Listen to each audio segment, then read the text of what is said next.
창세기 5장의 우리 주제를 같이 한번 읽어봅시다. 시작. 신앙의 흔적을 남기라.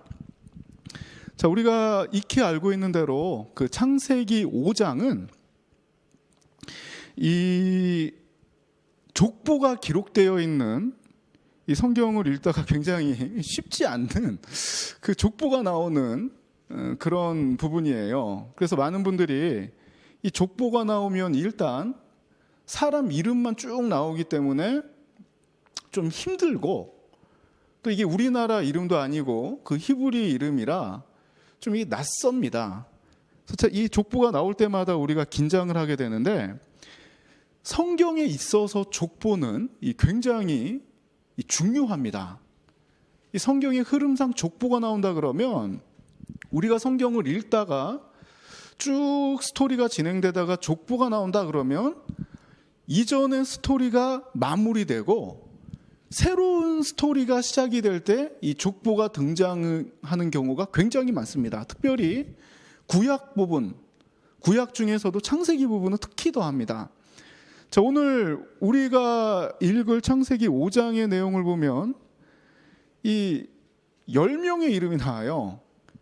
많은 이름이 아니라 이 10명에 대한 이야기이고, 노아의 아들까지 하면은 셈, 함, 야벳해서 13명입니다. 1절부터 32절까지 10명의 이름이 나오는데, 우리가 흔히 이 오해를 하는 경우가 있어요. 자, 첫 번째 오해가 뭐냐면, 성경의 인물들이 전부 다, 세상에 살았던 사람들이 전부 다 이 족보에 들어가 있다고 오해를 하는 경우입니다. 자, 그리고 또 두 번째 오해가 뭐냐면, 성경의 전체적인 사건, 세상의 전체 사건이 전부 다 성경에 기록되어 있다고 오해하는 경우가 있어요.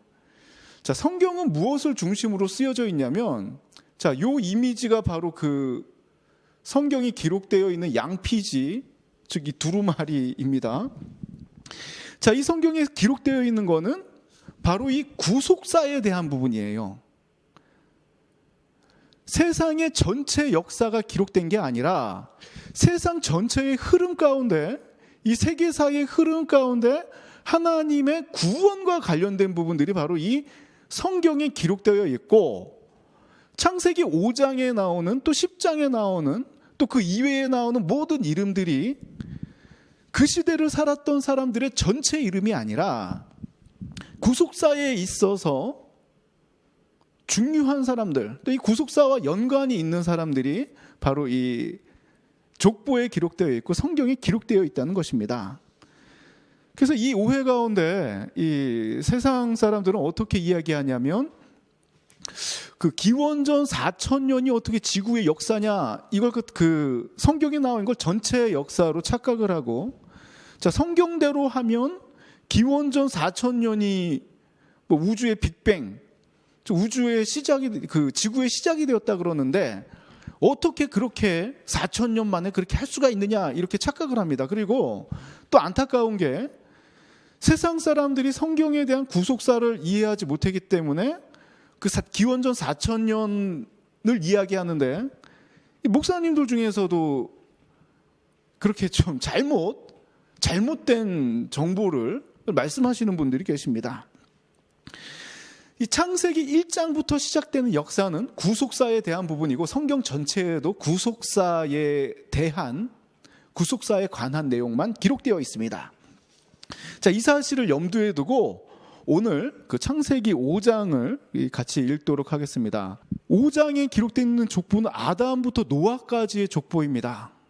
자, 그리고 이 10명의 이름이 나오고, 노아의 아들까지 하면은 13명이요. 이 중심적으로 기록되어 있는 사람들은 10명입니다.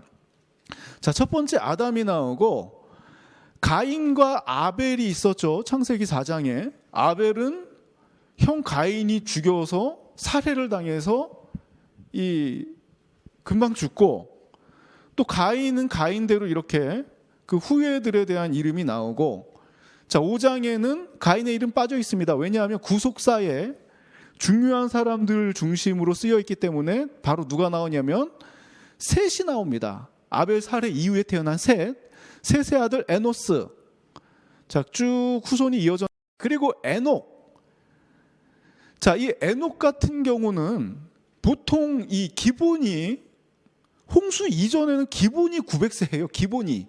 자, 요거는 조금 이따가 설명할게요. 그런데 이 에녹 같은 경우는 365년밖에 못 삽니다. 그 이유는 하나님과 동행하연 한 사람이었고, 자, 하나님과 동행하다가 죽지 않고 승천한 사람이 바로 에녹입니다. 365년째 되는 날 죽지 않고 하나님 품으로 가서 에녹은 365세 이 지구에 살았던 나이가 그렇고, 에녹의 아들 무두셀라가 나옵니다. 이 사람도 중요합니다. 왜냐하면 이거는 그냥 그 성경 상식이에요. 성경 기록상 최장수를 한 사람, 969세, 969세를 살았던 최장수의 사람이고, 또 이 무두셀라라는 이름을 보면은 이 번역을 하면 무기의 사람, 창의 사람이라고 번역을 할 수가 있습니다. 즉 그 창을 가지고 다니는 사람, 뭐 사냥을 했던지 굉장히 좀 남성적이고 약간 이 피지컬적으로도 굉장히 좀 뛰어났을 것으로 추측이 되는 사람입니다. 노아가 500세 된 후에 낳은 아들들 3명이 나오는데, 이 아들들은 우리가 당분간 이번 주는 계속 반복되는 이름이 될 거예요. 이 등장인물입니다. 그래서 좀 눈여겨봐야 됩니다. 셈과 함과 야벳이라는 세 아들이 있습니다. 같이 이 부인들과 함께 노아에게는 며느리들과 함께 방주에 승선했던 사람들이죠. 자, 그러면 오늘 이제 창세기 5장 우리가 두려워하는 족보가 나오는데 10명의 이름이니까 우리가 별로 안 되는구나 이렇게 좀 희망을 가지고 좀 같이 그 성경을 읽었으면 좋겠습니다. 자, 그러면 우리 5장 읽기 전에 마지막으로 자, 우리 다짐하는 마음으로 또 서로 권면하는 마음으로 흰색 글씨를 같이 읽고 자, 우리 마무리하도록 하겠습니다. 우리 같이 한번 읽어봅시다. 시작.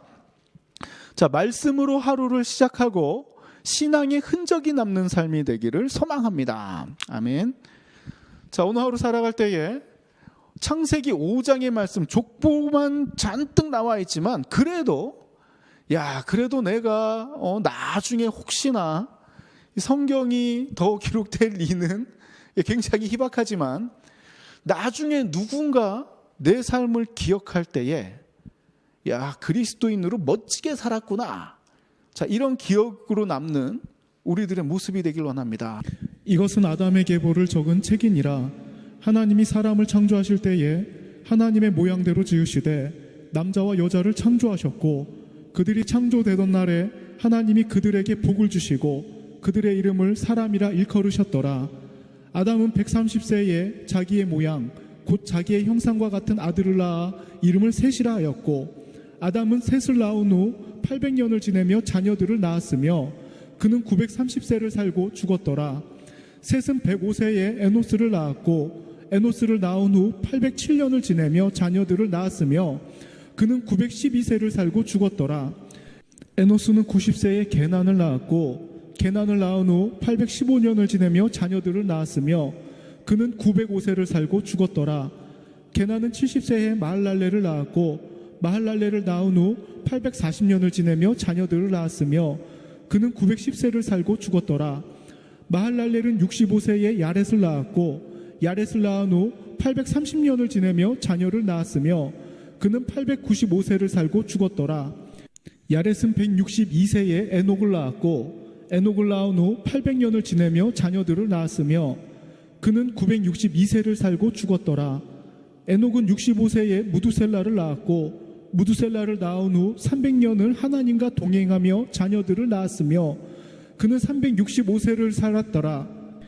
에녹이 하나님과 동행하더니 하나님이 그를 데려가심으로 세상에 있지 아니하였더라. 무두셀라는 187세에 라멕을 낳았고, 라멕을 낳은 후 782년을 지내며 자녀를 낳았으며 그는 969세를 살고 죽었더라. 라멕은 182세에 아들을 낳고 이름을 노아라 하여 이르되, 여호와께서 땅을 저주하심으로 수고롭게 일하는 우리를 이 아들이 아니하리라 하였더라. 라멕은 노아를 낳은 후 595년을 지내며 자녀들을 낳았으며 그는 777세를 살고 죽었더라. 노아는 500세 된 후에 셈과 함과 야벳을 낳았더라.